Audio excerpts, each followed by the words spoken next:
Sales figures just came in for China for the month of November. And once again, legacy auto sales have continued to decline whilst the sales of locally made Chinese electric cars have continued to spiral. And this situation is fueling a war. Literally, a war. It's a mental war. It's an emotional war. It's a spiritual war. And it's an economic war. It's a war for talent. New Chinese electric car companies are poaching the best talent from legacy auto.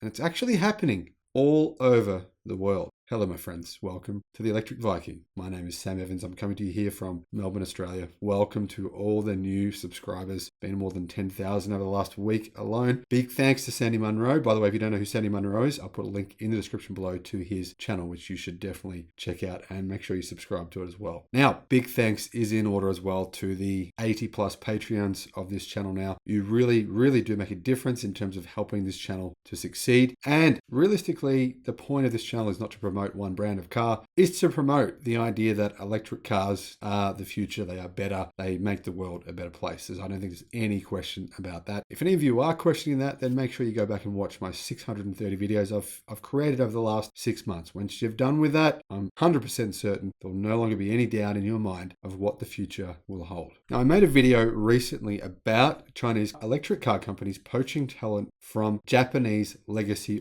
auto manufacturers. That's been happening all year. Now, Bloomberg has reported that China's electric car boom is fueling a war for talent. Now, there's a boom for jobs in the electric car world in China right now. And this boom is fueling a war for talent. And the author of this article says that he recently caught up with two friends who are both joining Chinese electric vehicle makers from foreign legacy auto manufacturers, lured by the opportunity to get in on the ground floor of the next big thing and fat paychecks. Now, this in itself is a huge change from years past culturally in China, when a job at a foreign-owned automaker was seen as being more prestigious and better paid than local domestic firms, especially as homegrown electric vehicle manufacturers like NIO teetered on the brink of collapse and bankruptcy. Now things have changed, with demand surging enormously this year. In fact, demand for electric cars has tripled this year. It's gone up by 300%, in fact, more than 300%. And thanks to this, EV sales are forecast to more than double to well over 3 million units this year in China alone. So now with the likes of NIO, Xpeng, and a swathe of other new electric car companies absolutely booming and on firmer footing, joining a Chinese automaker is now seen as a good career move. Sort of like joining Tesla. People often do it even though they know it's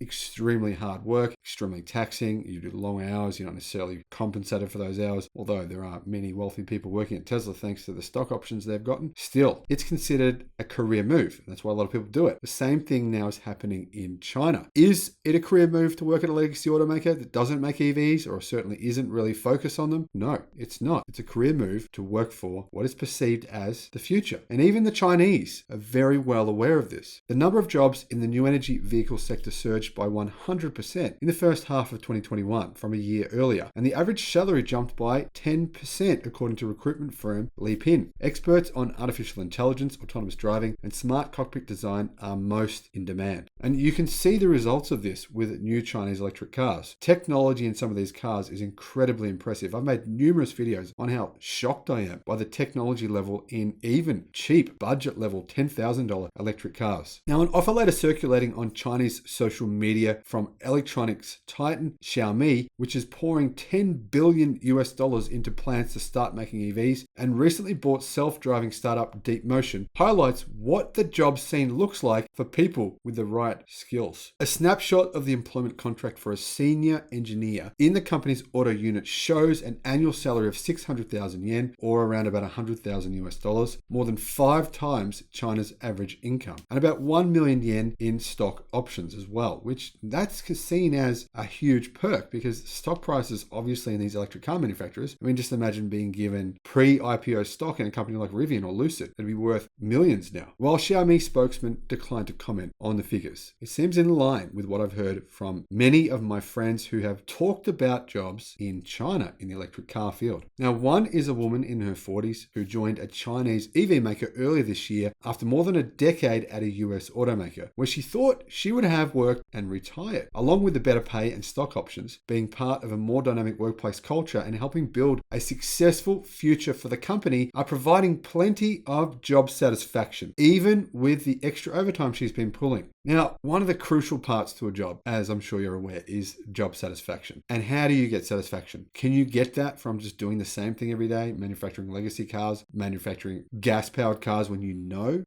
that those vehicles are not the future? I think you'd be feeling like my time is potentially limited. How long will this company even exist for? Now, a guy in his late 20s who is joining an established Chinese car maker, doubled his pay when he made the switch. While initially reluctant to change jobs, he was also persuaded by the increased responsibilities and bigger potential that the new role brings. Now, this can happen in smaller car companies that are dynamic, where things are changing quickly. The change is also occurring in the C-suite. Alan Visser, a veteran of General Motors and Ford, is now running Lynk & Co, which is trying to upend the traditional model of car ownership with a subscription service. Asked about the main difference between his old jobs and his new role at the unit of Chinese auto giant Geely, Visser said it was the pace of change and how quickly things get done. I dare to say, with all respect for Ford and General Motors, it was all very much the same, he said. The big difference at Geely for me is speed. It's incredible. The drive to make things happen, I have never seen. What it takes months to decide at other car companies I've worked for takes literally days at Geely. I think the speed here is insane. I don't think I could ever go back to my previous career, Visser said.